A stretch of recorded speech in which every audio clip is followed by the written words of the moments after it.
Hello crafty friends, Lien here from Studio Gato, and I'm so happy to be back on the Crafty Meraki YouTube channel today. Today I am making a really fun watercolor look background with the Penelope's Garden stamp from Crafty Meraki. Now the magic tool I'm going to be using today is stamping foam from Simon Hurley. It's gorgeous, it's such a fun product. You just heat it up for 10 to 15 seconds. I tend to heat it up a little bit longer, and then you just press it into whatever texture you want. But I love to use it with huge background stamps like these. So you heat it up. I left this in real time, so I definitely heated it up too long, and then you press it really firmly into your stamp. The trick is to do it really quickly, because the quicker you do it, the better the impression you get. I didn't get a great impression the first time, so I did it a second time. It still wasn't the best, but it was good enough for the loose watercolor look I was going for. And usually, or any other time I have used this stamping foam, I just do it with ink cubes. So I add my ink with ink cubes, or my color with ink cubes.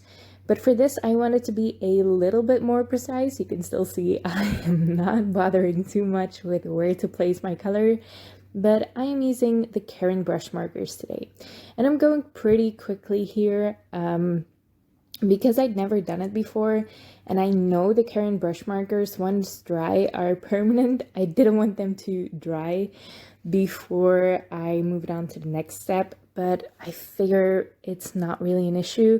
Next time I definitely won't rush this much, but yeah, it makes for a pretty quick card, that's for sure.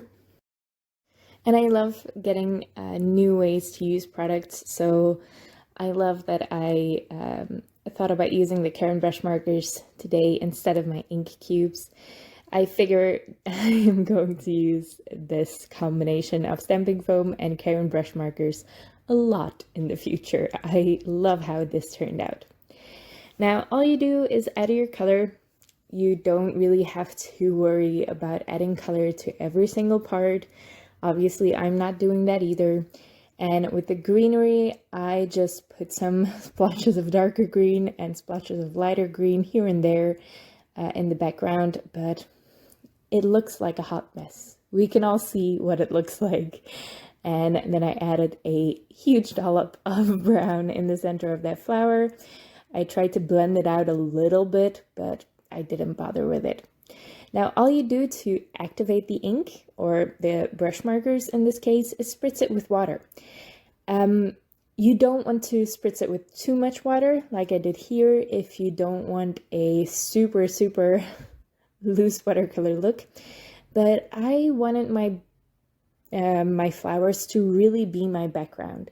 So I like that they barely look like flowers now. It's the look I was going for, otherwise I would have spritzed it with a lot less water. Now what you do want to do, especially if you use a lot of water, is heat set it immediately, because the colors, this is done on watercolor cardstock, will still move around while they dry. And you can already barely recognize these blobs of colors as flowers. I think they still look beautiful.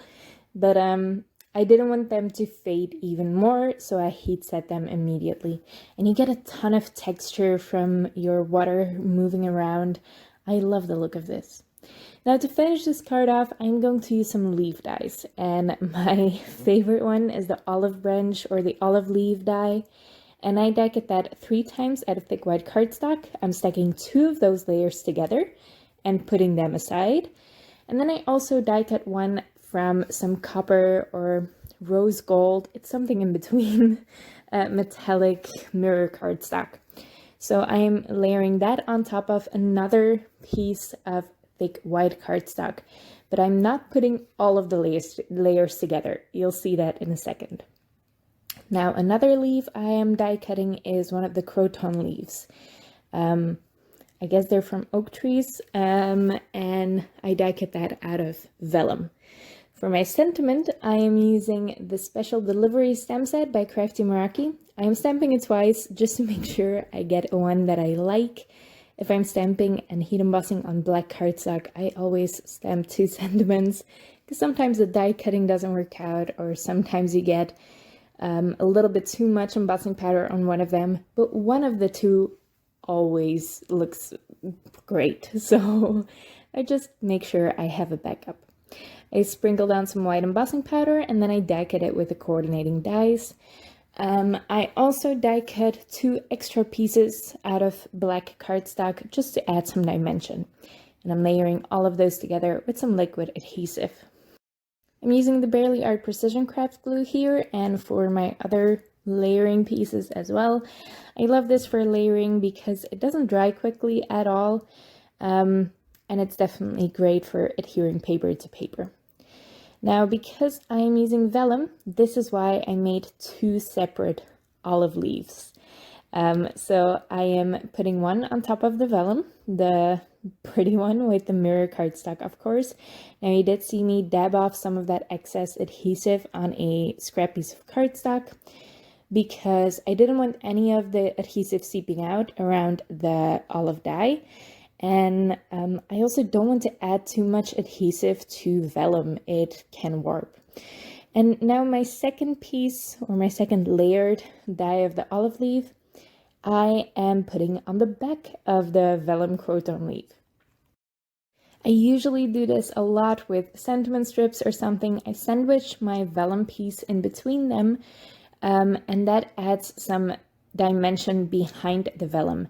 It's perfect to adhere the vellum piece to your card because you're not adding adhesive to the vellum. No one is going to see any adhesive through that vellum. You're just going to see the pretty flower background.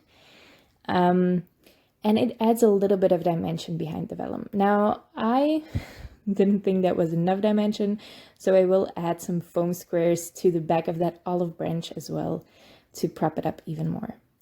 Now I die cut out my pretty watercolor background and I used a Pinkfish Studio die for that, and I adhered it onto my card base with some double-sided adhesive. I always cut my card bases a little bit wrong, so I am trimming off the excess white of my card base there, and then I can adhere on that Croton leaf and the olive leaf. Like I said, I did add a couple of adhesive foam squares behind the Croton leaf, olive leaf duo combo, just to prop it up a little bit more. I added some adhesive, some foam adhesive to the Thinking of You as well, and I adhered that right on top of it. I'm finishing this off with some beautiful Meraki sparkle gems. I love the gems from Crafty Meraki. I will always love them. They have a permanent place right beside my desk, and because I don't have a lot of space beside my desk, so it's an honored place for me. These are the Divine Illusion or gems, and they shift between green and pink, and they are stunning. It's a really beautiful leafy green. It's gorgeous for floral cards like this. So that finishes off my very bright Thinking of You card for today. It's a really quick one to make. Doing this with stamping foam means that I spent 5 minutes, a little less even. I checked the footage or the length of the footage, and it was 4 minutes and a little bit before I started heat setting it. So that's a really quick background for me, and I love the result of it. I hope you like it too. If you did, make sure to leave a thumbs up on this video, check out the products in the description below, and I hope to see you next time. Thank you so much for watching.